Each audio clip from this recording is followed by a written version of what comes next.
Hey, good afternoon. We are live today from Charlotte, North Carolina, and I'm here with Katy Annulli, and she's going to help us organize our kitchens. What? Our kitchens? I know. We spend lots of time in our kitchens. I'm super excited that you guys are joining me today, and I want to please offer a warm welcome to Katy Annulli. Katy, how are you? Good. Thank you so much for having me. Is it possible that we can start making decisions about the kitchen storage containers, for example, before we even bring them into the home, instead of then trying to get rid of them after the fact? Yeah, I definitely think so. That's a great point as far as thinking about if things can stack. And also, if you are going to go buy new food storage containers or bins for your pantry or bins for your cabinets, measuring first and making sure that they're going to fit and take up a good amount of the space so there's not wasted space. And on that, too, getting bins that are square and not a lot of the bins come down at an angle, but then there's Mhm. empty space. So if they're square, rectangular, you're able to fit more and make the best use of the space. How do you feel about clear plastic containers so that you can see what's inside? I think those are super helpful because a lot of times people, if they can't see what's in there, they forget that they have a bag of rice and they just will buy a new one and then realize that they have another one. So I think clear containers are great and labels are also really great to be able to remember what's in your pantry. And on those labels, do you also put dates? If you had a clear container with a top for rice, for example, yes, I would definitely put a date on there so that you remember when the expiration is.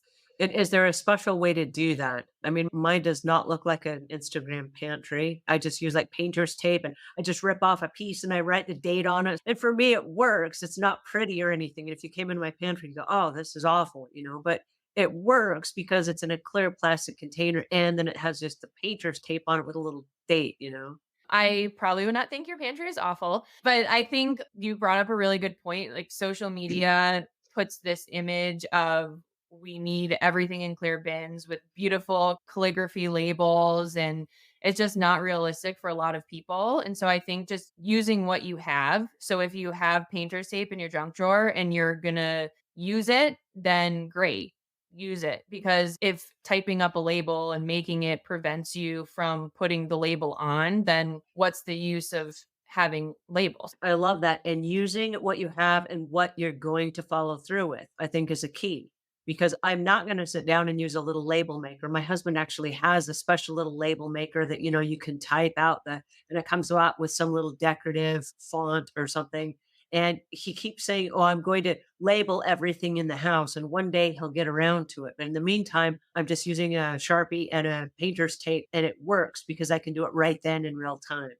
And Right. like you said, use what you have. There's enough food that comes prepackaged in reusable containers that if there's a reusable container that actually makes sense to keep, like as a screw on lid, and it's pretty durable plastic or something that will last for a long time, I will use that for flour or rice or sugar or something like that, where I will just cut off the label from like a paper bag, like the Mhm. paper bag of flour, and I will just tape that on the front so that I can look at it and I can see what it is, but then it's in an airtight container so it prevents or it discourages pests or rodents or things like that from getting inside the pantry.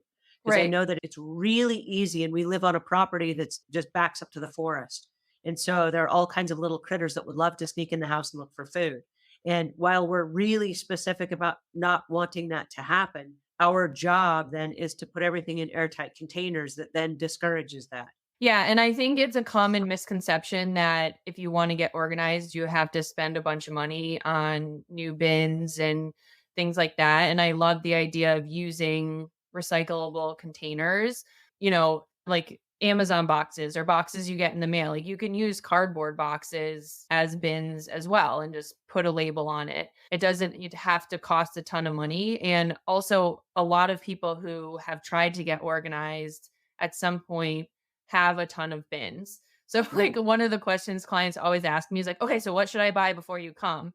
And I always say, "Don't buy anything." One of the goals is to get rid of things. So hopefully we'll open up some bins, but also we end up finding bins throughout the organizing process that we can repurpose. And if someone, wants a pantry that's all matching bins, then we'll measure it and find bins that can do that. But it's definitely not necessary to spend a lot of money to get organized. When you talk about organization, one of the things that I have found to be really helpful for the pantry, and this is kind of gross because I'm repurposing old plastic shoe boxes that had lids, Hmm. repurposing them to the pantry where now we're going to store food in them. So you can wash them in the kitchen sink with like hot dishwater and so that they're nice and clean again.